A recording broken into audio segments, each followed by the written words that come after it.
Hello everyone, this is Russian Accent and Mike Overgreen. Thanks for being with us, and let's talk a little about the G20 summit in Hamburg. As per media, US President Donald Trump and Russian President Vladimir Putin have agreed to a ceasefire in southwest Syria during their meeting at G20 summit Friday in Germany, according to Secretary of State Rex Tillerson. Tillerson, who sat in on the discussion between the two leaders, told reporters the ceasefire was a defined agreement and could be a precursor for further cooperation in Syria. This is our first indication of the US and Russia being able to work together in Syria, Tillerson said. Let's stop here for a moment and talk a little about what is really going on. So Mr. Putin is able to declare and hold this ceasefire.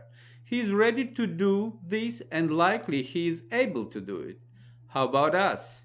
Will the rebels, who we are supporting in Syria so much, obey this ceasefire? Definitely not. They are there to overthrow Assad's regime more than to kill ISIS. The Secretary of State, Mr. Tillerson, declares an Assad must go policy. Can we expect any cooperation from the side of the Syrian government? Probably not. Then how smart are we? We support the rebels and are fighting against the government troops while Russia is backing Assad and bombing the rebels. At the same time, the rebels are fighting with ISIS. Who is with the United States there? CNN. It is not enough. We need a friendly boots on the ground. We need a friendly environment, which it truly is not, in the meantime. Otherwise, let me tell you what is going to happen. The rebels will keep fighting, and the Russians will start bombing again. Then what? More refugees will go to Europe.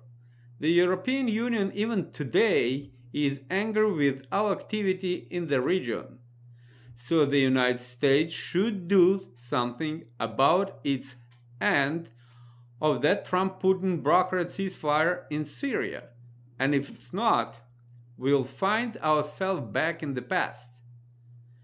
Putin will continue backing Assad even with no bombing rebels.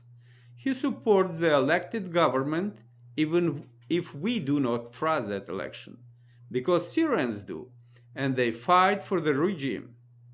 Most rebels are defeated already. Some of them have cooperated with other groups and participated in a peace talks that were held in Kazakhstan.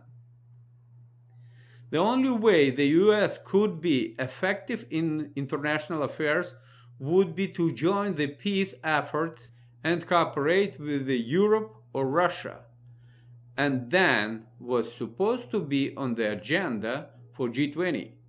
But Merkel as a host has downsized the agenda to the Paris Climate Agreement, which is important but not enough.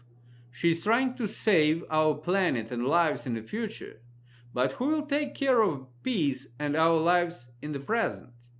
Putin alone? This brings us back to what the Secretary of State, Mr. Tillerson, has told us.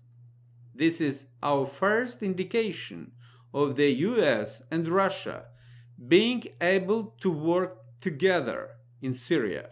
This has been Michael Overgreen and the Russian Accent. See you soon.